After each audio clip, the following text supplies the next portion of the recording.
Okay, welcome everybody to today's episode, Old College Try, the podcast. We're talking about all things as we approach May 1st, one of the most important dates on the college calendar, especially right now for class 2020. What is anything and everything they should be doing to maximize the odds of having a great outcome here? It's not too late to implement some really important strategies. And for you underclassmen, for those of you that aren't at this stage quite yet, we want you paying attention now, so you're not in the same position that some of the other listeners are in, again, as we bump up against May 1st.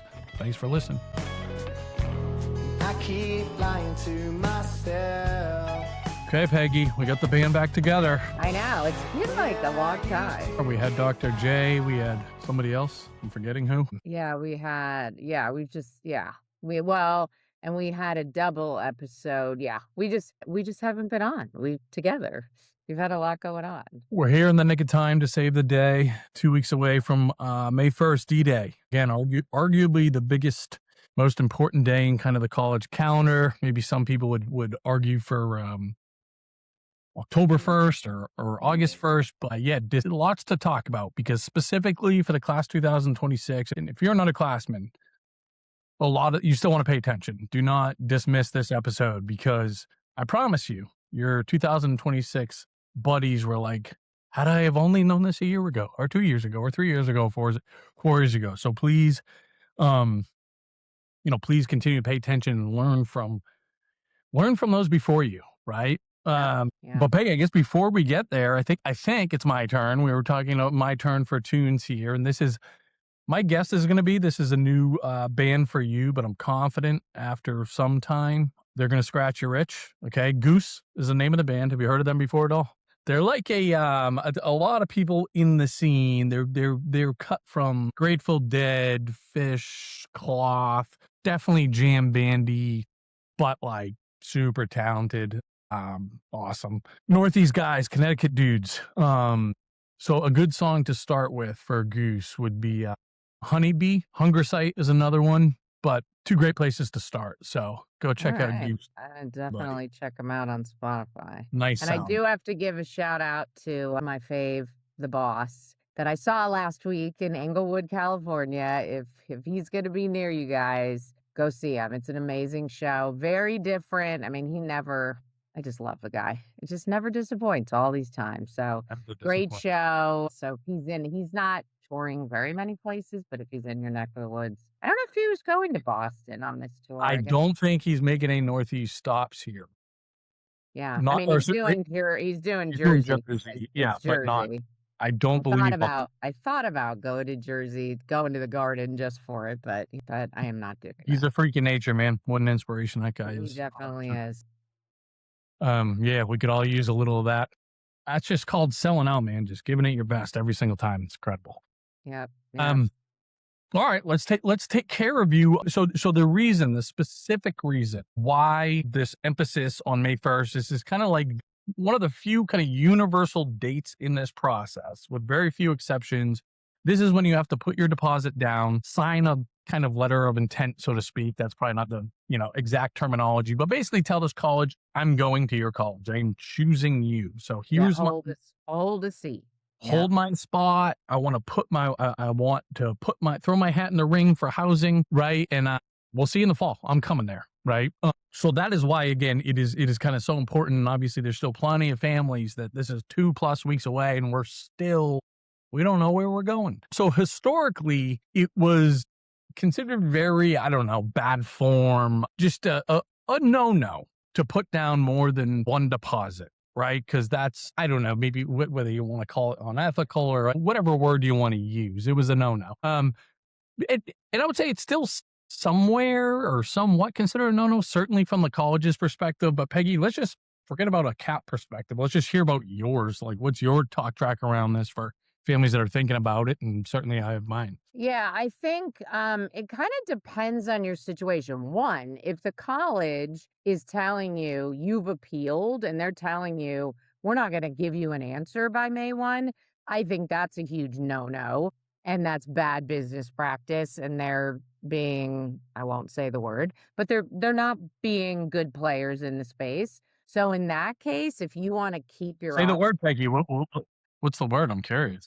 What fits in there? There's a lot of words. There's a You lot of don't words. have to say it, Peggy. Okay, okay, you don't it's not a There's a nice word. lot of words to describe sometimes with this. Some of these schools are amazing, and sometimes they're little stinkers. That's for sure. So we Wow. were our team. We were slacking about it. I saw it in Slack earlier today where they're just every year this happens, right? And they say you're not going to hear from us. So you can't make an informed decision. So if that school is high on your kid's list, you might want to think about putting a deposit there. And if there's another school that you have a whole package and your child feels good about, it's a close second, whatever it is. In my mind, if it were my kids, I'm like, I'm okay doing this. You have to realize though that if it's $500, $200, whatever it is, you have to be ready in your budget to go, yeah, that's going to be, I can't expect to get a refund. So I think in certain situations, especially since the schools are doing this, that it's, in my opinion, is justified. And it's so crazy, this whole space, that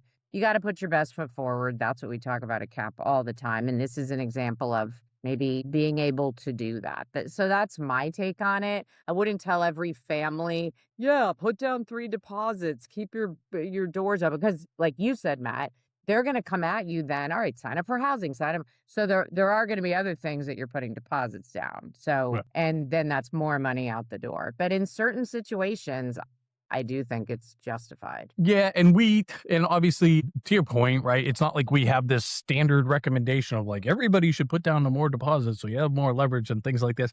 I would say it's the exception more than the rule. I would also say this is probably something that we've recommended or at least given our blessing on, so to speak, right? Of course, not that we have that power more frequently over the last couple of years. Because again, from the college's perspective, I do understand like, hey, look, we're trying to figure out our yields here.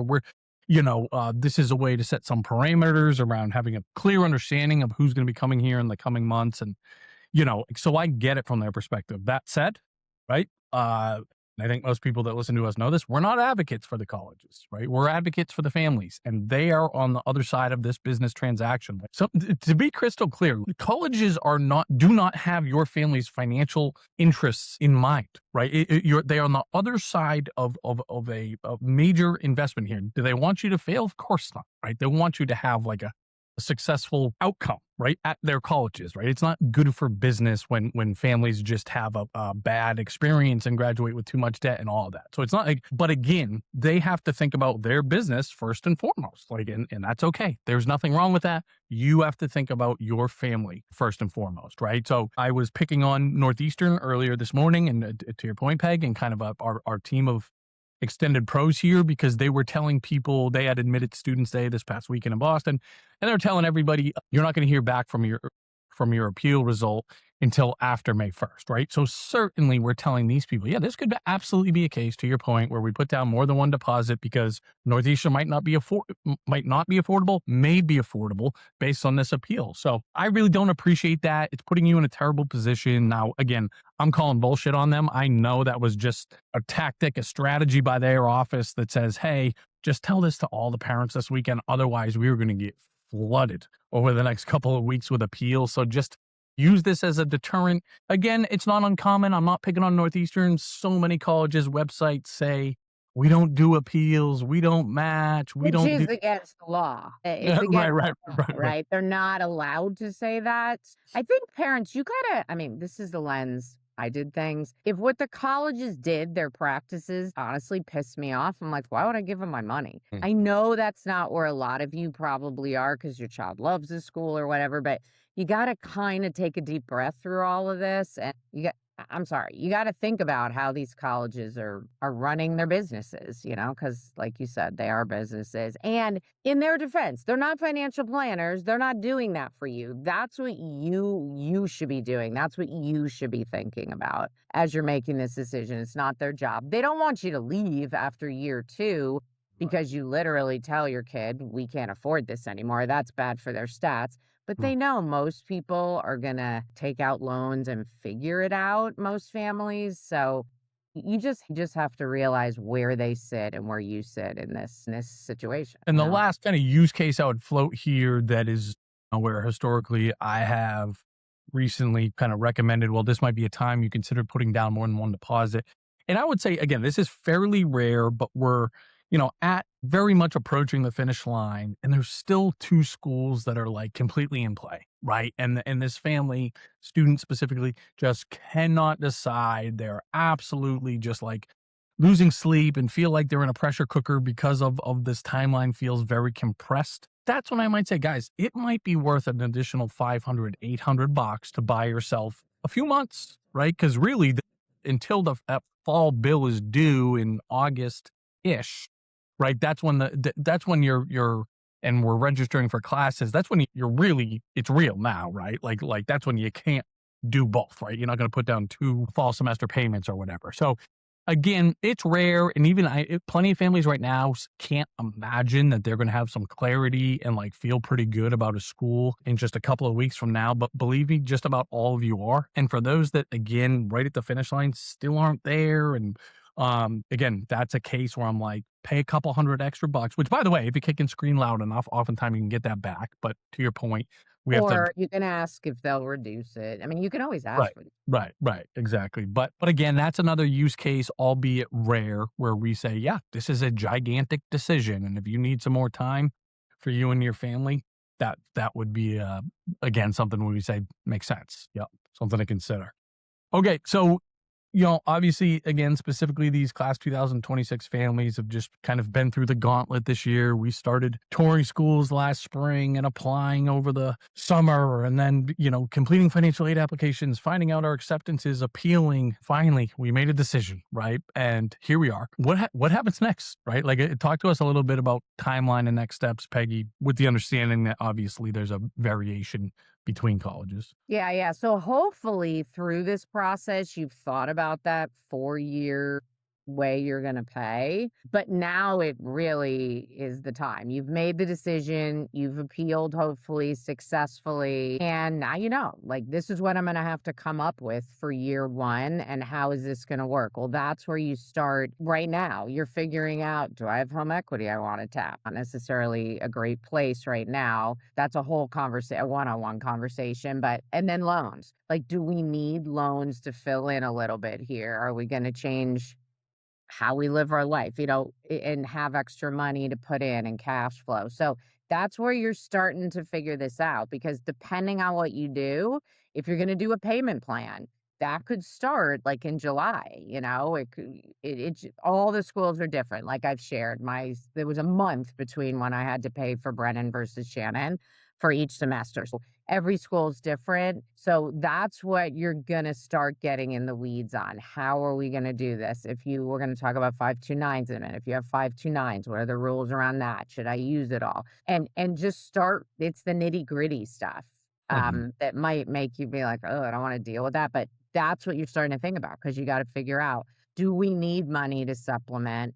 And if loans are part of that, that's kind of your next step. It's another piece in the journey. So that's what you're going to want to be thinking about. And also paying attention, as we always say, be in your student portal.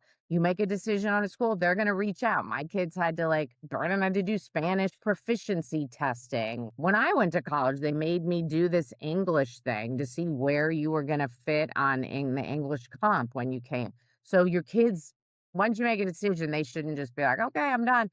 They gotta keep watching and see how the college is reaching out to them and all that stuff throughout the summer. Yeah, and usually how we coach it, right, and just to kind of let people get anchored in something, again, knowing that the audience is going to have a big variety here. On average, bills get sent out for the fall semester somewhere around July 1st, due somewhere around August 1st, and usually, right, the largest percentage of schools will be like a 2-week window in around that, right? And again, there's exceptions, some earlier, some later, the whole deal. But that's like a decent place now to be like, okay, my college is probably somewhere around there.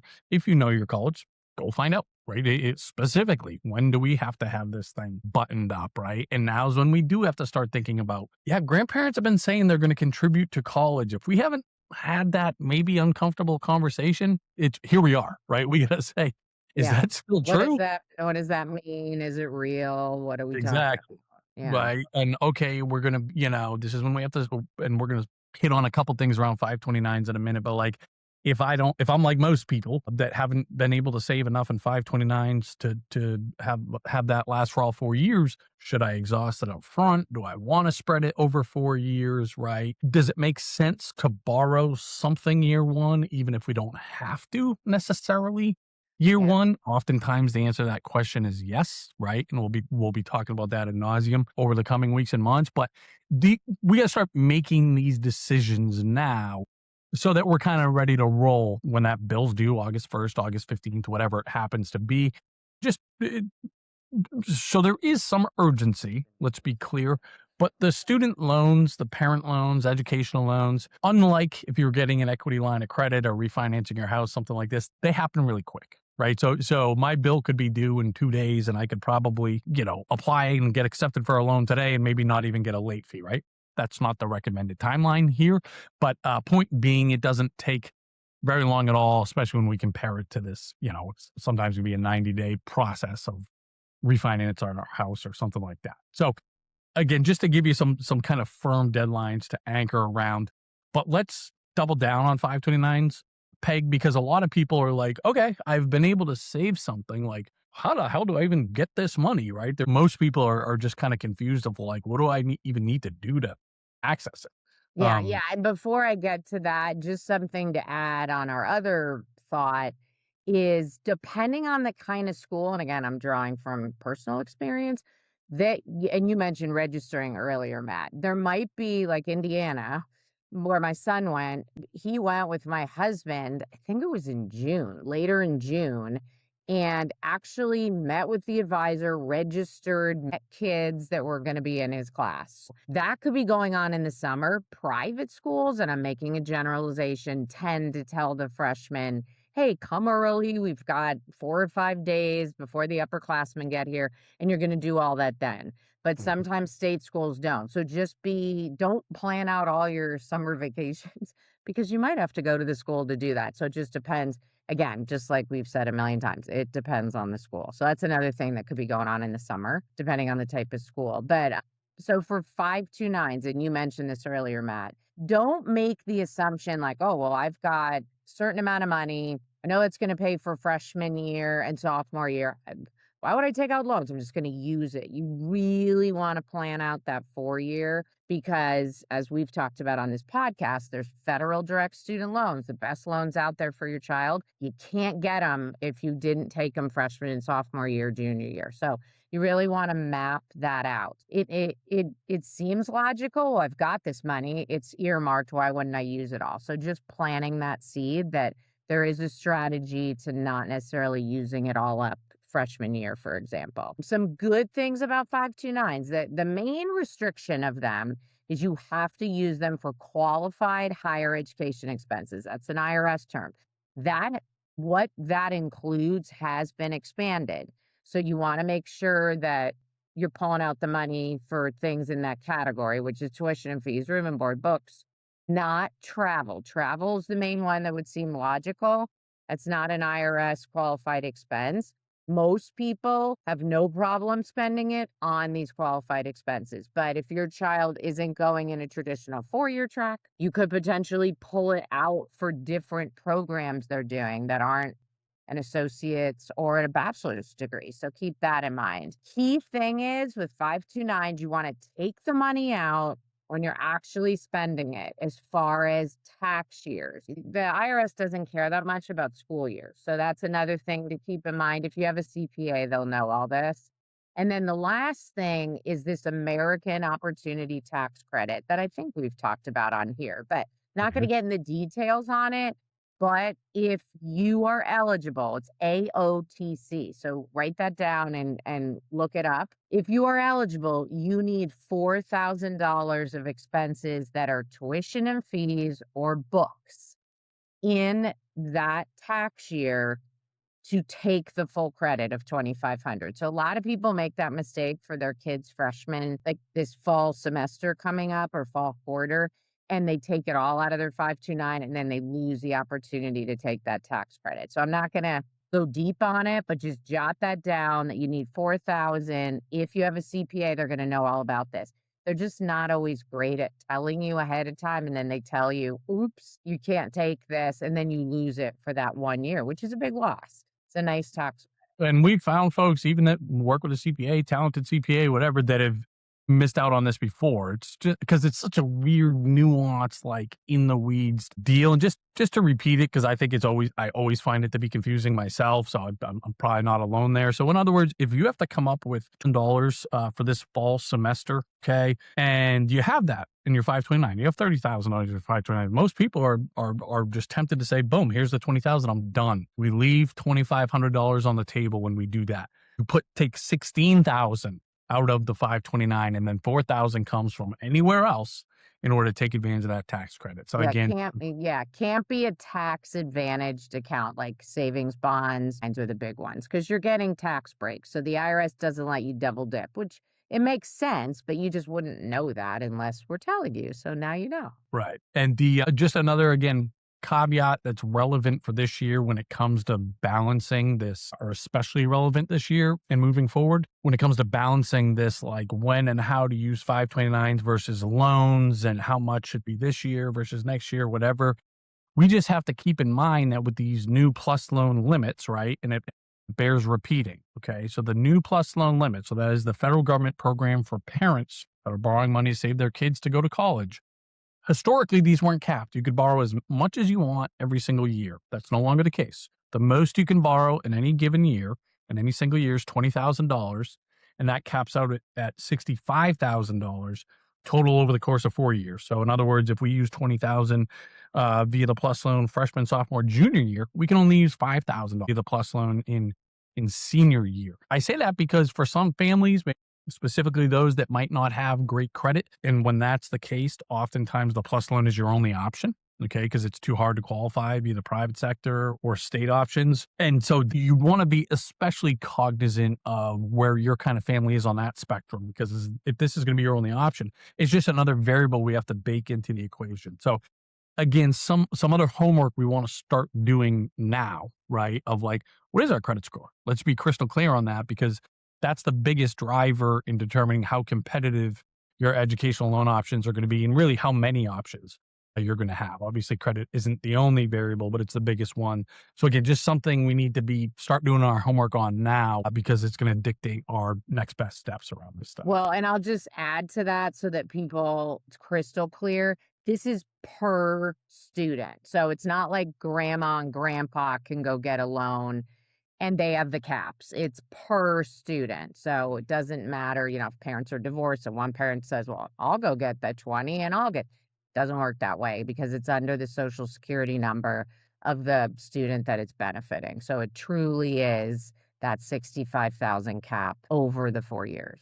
So Peggy, obviously, specifically these class 2026 families, in a lot of ways, we kind of are where we are right now. Our resources are what they are. Our income is what it is. But we still get the question a lot of like, okay, what is a reasonable amount for me to borrow as a parent, for my student to borrow specifically? And I guess even more so, I would say most commonly we're asked like, how much debt can my kid take on before I'm enabling to put them in a bad financial situation when they graduate from college, right? Just talk about how we guide families and think through that. Yeah, so a cap in our software, mycap.collegeapro.com, you can set up a free account. We've got different levels. So we have ideal, great, good, and caution. So the ideal, of course, is no debt, which is lovely. Many people can't get through this journey that way.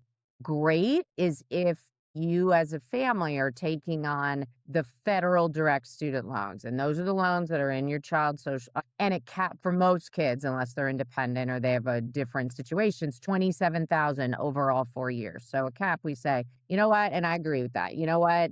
My daughter graduated with a social work degree, not a high earning field when you first come out.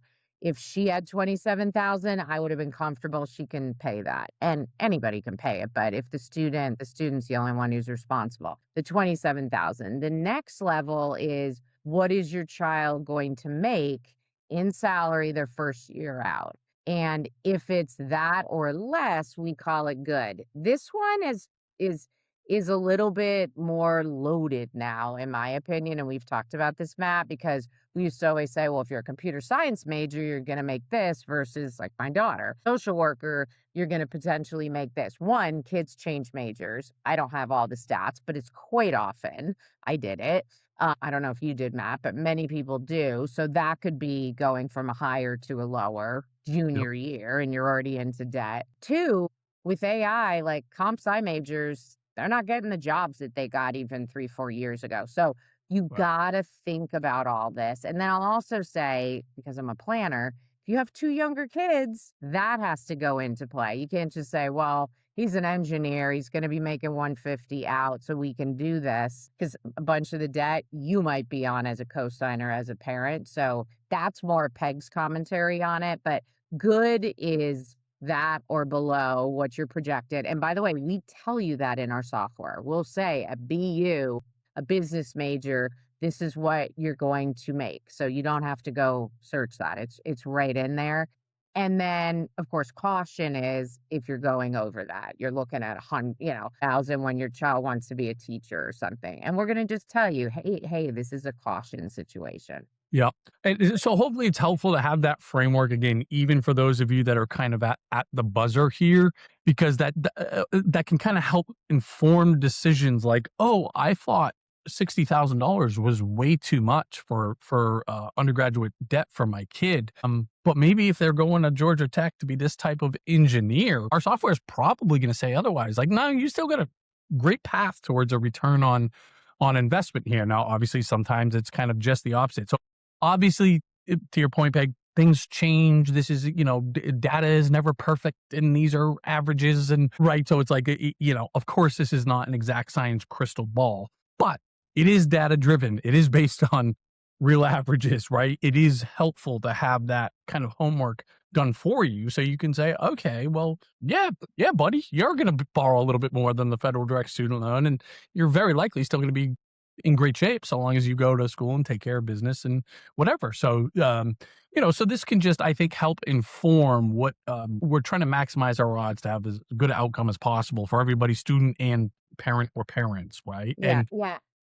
Yeah, go but just ahead. sorry, the last thing I'll say here, Peggy, is that this is, if nothing else, for you underclassmen, parents, families, etc. We want you thinking about this early as possible, right? And Yeah. that's where it's like, just let the platform do the homework for you. Have this nice little heat map where any college you put on there, it's going to tell you exactly where it fits on kind of this affordability spectrum, return on investment spectrum, whatever you want to call it. So, like, dream world, you're doing that homework now so you don't have to put yourself in a really hard position where year 2, 3 from now, again, we're just like, oh my goodness, we're finding this out a little bit too late. Again, that's what we're trying to avoid as much as possible. So, Yeah, because we tell you in the software, this is your 4-year costs, and we bake in all different stuff. If you have another child coming in and you could get money junior and senior, you don't have to worry about all that. It's all baked in, and we're talking all about the 4-year costs here when we say 60. We're not talking about 1 year. right.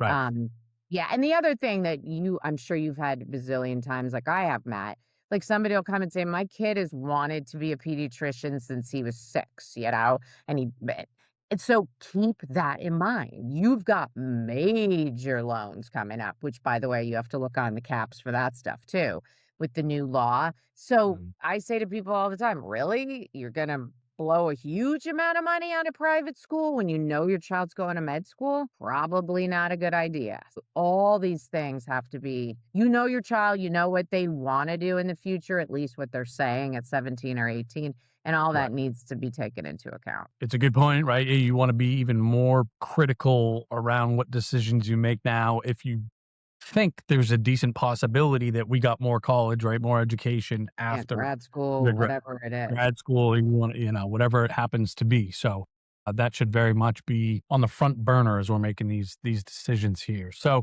I think, Peggy, that's, obviously there's a ton to talk about here. We're gonna talk more about this stuff as we approach May 1st here, but we want to make sure, especially for your class 2026 families, like, that you have enough time to take some action before May 1st. You should still be appealing. The last kind of nugget I'll leave you with is there's plenty of schools that even if they told you no initially or they told you yes, but you feel like it's not enough, where the closer we get to May 1st, the higher the odds go for giving more money, right? Because they're not meeting their yields. And again, they are making some really hard decisions and playing chicken on their end Yep. a lot too. Their And making, businesses, and it's all about their bottom line ultimately. don't feel bad about asking again, especially as we get closer to May 1st. That'll be a common strategy that we'll be using for a ton of the families that we work closely with. So, all right, Peggy, I think hopefully we did our job here. Any closing thoughts on your end? Nope, just if you do have a senior, congratulations. And this is this next step in the journey. You're almost there, and enjoy the time. And hopefully, I mean, that's a big part of why we exist. We really hope that we can show up for families, and then a lot of the BS of this, like, let us take it, and that's, if you're a younger parent, please let us support you. Jump on our webinars. We are here for you. We're advocating for you. We get this process. That's what gets us out of bed, seriously. Thank you for saying that, because even if you are freaked out about how you're going to pay for this and feel like you've overextended yourself, take a victory lap, man. You know what I mean? Like, even don't forget to take the time to take a victory lap. You guys did it. You're going to college somewhere. We'll help you make the best of whatever situation you're in right now moving forward, but take a victory lap. Take some time to just soak it in, enjoy it. Yeah, for sure. All right, Peggy, my dear. Thank you as always. Go listen to some goose. Right. We will see everybody next time. Okay, thanks for joining today's podcast. I'm your host, Matt Carpenter, was joined today by Peggy Keogh. We hope you got something out of today's episode. If you did, please like us, please follow us, please share us, please continue to listen to us. And today's episode was produced and edited by Eileen Campbell. We'll see you next time.